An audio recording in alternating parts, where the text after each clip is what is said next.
This particular car is owned by a gentleman by the name of Kevin. He's a very good customer of ours. He's a repeat offender, if you want to consider it that. We built the entire drivetrain fuel injection system for this car a while back. It went back down to where he lives.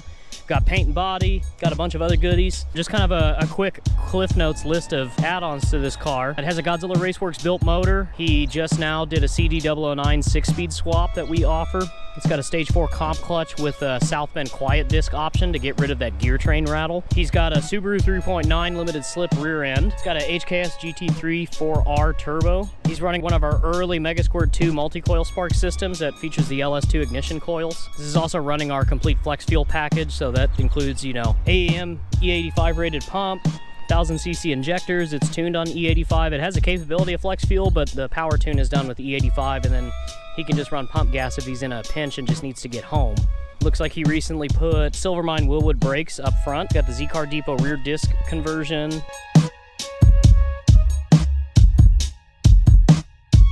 This car has a full Moonbeam kit from Carbon Signal out of Dubai. This is actually, I believe this is the only 2+2 featuring this kit. I don't even know that they actually make them for the 2+2, so I'm sure there's some custom work involved here because they're meant for coupes. Same with the skillered rear diffuser. They're meant for coupes, but between Kevin, his son Kevin, and us, we were able to come up with a combination of finding a way to make it fit on the 2+2 because mounting positions are slightly different. There's so much stuff that's different across the 2+2 versus the coupe that you run into, like trying to find body kits, trying to get, a diffuser from skillered, interior pieces, things like that. Luckily, for most of our portion, the engine drivetrain and all that, it's all pretty much the same whether it's a 2+2 or a coupe.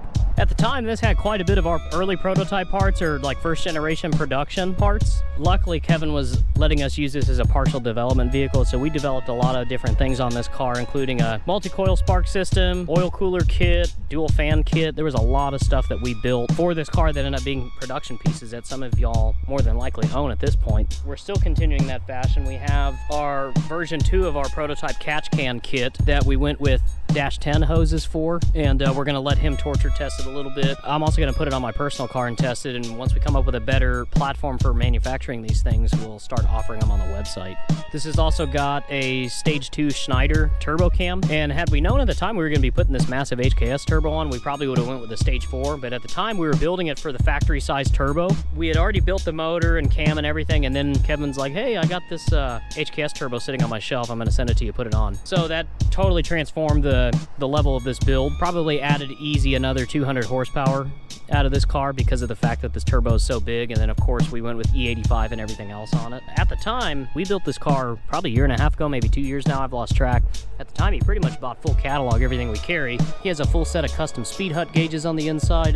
He did this whole interior. This is really just a gorgeous car. This whole thing is just immaculate. And we were definitely honored to hear that Kevin said out of all the other cars he's done and built, this one is by far his favorite. I think I remember specifically he said that this is the only one he didn't regret spending the money on, so we're honored to hear that.